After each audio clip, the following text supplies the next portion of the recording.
Light Force will have all their spotting products and weapon-mounted hunting lights. So right now, I will turn it over to Light Force and let them introduce, and then we'll introduce Cottonwood Armory.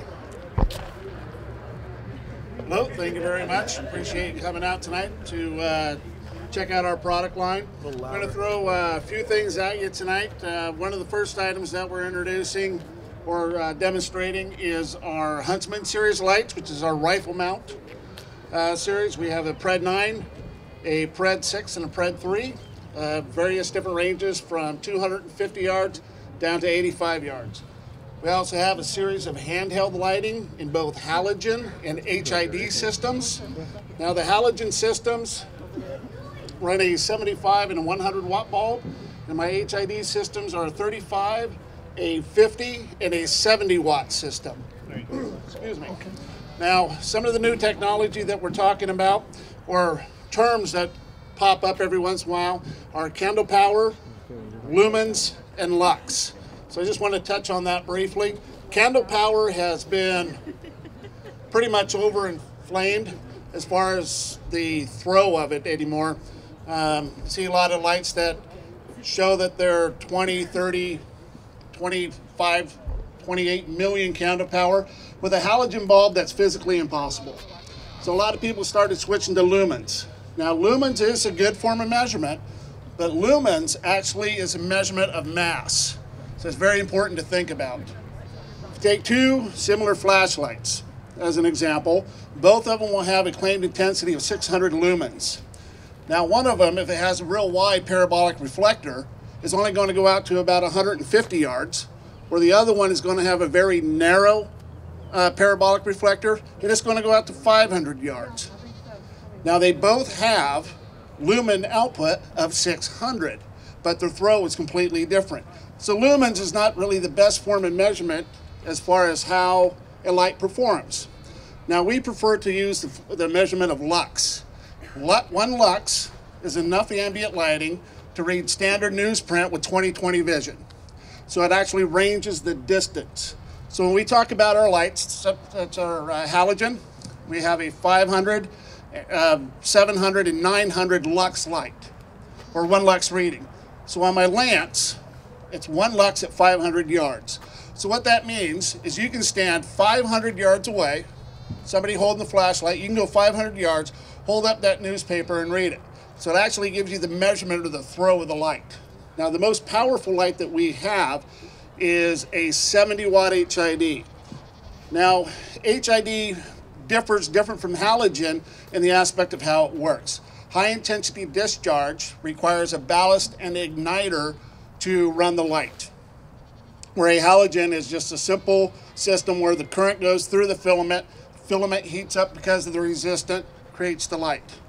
HID actually has an arc that goes from point A to point B, and that arcing system, inside there's a bubble. There is no filament in an HID lighting. Now in that bubble, there's a metallic salt. So when that power, that juice is going through from point A to point B in a rapid succession, it's creating a chemical reaction with that metallic salt inside. Now you see a lot of HID lighting where it takes about 10-15 seconds for it to heat up. That's that chemical reaction taking place. So once you hit the full maximum potential, which we'll show, and hopefully all of you will stay around and come down and play with the lights and see what the output is, you can actually see how that works. Now when you turn it off, turn it back on, it doesn't take that 15 seconds because it's heated up. If you let it sit for several minutes, then it will take a little bit more time. Now it's very important to think about power sources as well. What we have right now as a standard item is a sealed lead acid battery.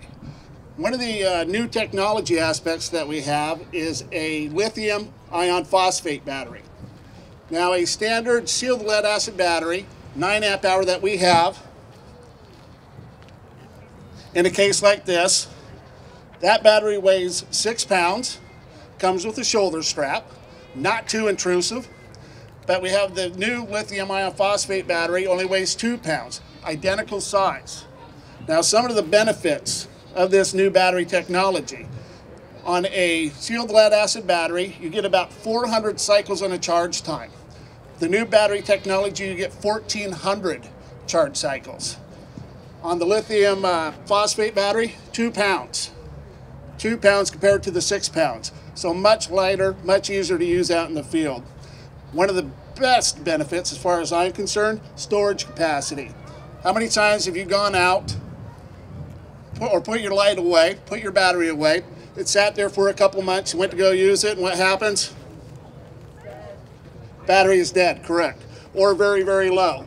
With this new battery technology, you can charge it up, put it into the closet, it can sit there for 1 year.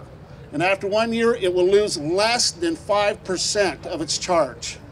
So very user-friendly as far as that's concerned. Now, I'm going to actually turn over the mic to Bob Irvin. Bob has actually been a friend of mine for the last several years, and he uses our product, and he's going to kind of give you a aspect of how he uses it and what works best with him. Hang on, Bob. Let Clark introduce his product real quick. No, go ahead. No, Go ahead and introduce your product. yeah, good. All right. Well, thank you. I'd like to, thank everybody for coming out. It's a good barbecue, and now we're going to see. I learned a little thing about a light there. That's neat. For what we're going to do, we got basically 2 different technologies here. I'm just going to run through this real fast. We've got both night vision and thermal. Obviously, for those of you that aren't familiar with it, night vision amplifies available light. There's got to be some kind of light, moonlight, starlight, something. If you take a night vision device in a welded steel room with no windows, it's going to be absolutely useless. Now, if you lit a match, took a drag off a cigarette or something, just the glow from that would light the whole room up. Thermal, on the other hand, you could take into that welded steel room with no windows, and any object that was giving off infrared thermal energy or heat, you would see that item, whether the lights were on or off. It wouldn't really matter at all. With us tonight, we've got several different devices of each technology. We've got, on the night vision side, we've got PVS 7 goggles, which are just a single lens, 2 eyepiece goggle. We've also got aviator style, twin tube goggles. We got a PVS 14, basically it's a small pocket sized monocular. We've also got one of our 6-power weapon sights. So we kind of got an array, a pretty good array of the different types of products. Hopefully you can come up and play with each one of them. On the thermal side, we've got a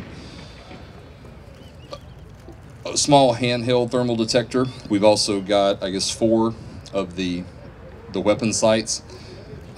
One from Summit Night Vision, the Tusker. We've used this thing for 3 or 4 years now. I mean, we've hammered this. If you saw the Ranger that was in our booth and you look at one of the scopes that's in the rack there, it's missing a couple of chunks of the case and a lot of paint. We've also got 3 new scopes, 2 from FLIR, the RS-32 and the RS-64. I mean, these are brand new thermal weapon sights. They just probably been on the market now. They announced them at SHOT Show. They've been basically shipping for a couple of weeks. And then we've, the last scope that we're going to show you tonight is the new IR Hunter from IR Defense. We've got a prototype here. This should start shipping probably sometime in early to mid-May. So basically, we're gonna let you come up, take a look at all this, and then we'll check out some great light products from Light Force and Night Force, and then we'll check out some of the night vision and thermal we've got. And like I said, we'll just hang around until everybody gets to look at it and nobody has any more questions. Okay, we got a lot of different flavors and different products for different applications. Feel free to come on up here, put something in your hand, shine out there. Like I said, we've got some long-range live animals out here to spot and shine, and come up here and ask a lot of questions, because these guys on both tables know what they're talking about. Yes, everybody can start moving up this way. My name is Bob Irving. I'm with the Texas Crow Patrol. We're celebrating our 10th year of anti-crow activities next year for the great state of Texas, orchardmen and farmers. But all these technologies can work together to afford you a very fun evening afield here in our great state, where we're very lucky to be able to hunt at night from vehicles. The thermal is great for locating targets, and these spotlights can really make a big difference for you. We recently have switched over the last year to the HID 50-watt handheld corded spotlight from Lightforce, and it's an extremely effective tool. I will tell you that you need to use a filter on it. It is so bright it'll actually stop the charge of animals if you burn them in the eyes with that. But you can skim out over them, use the bottom part of the halo, use a green or a red filter, and it can be an extremely effective device. So please, everyone, come forward and you can start taking a look at these different devices we have on display, both thermal and night vision, and our various spotlights, weapon mounted and handheld.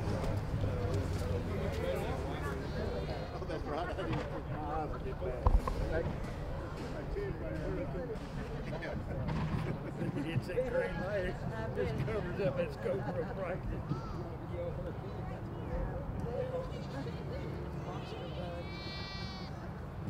No, it just totally brings out everything.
Not nearly as wide.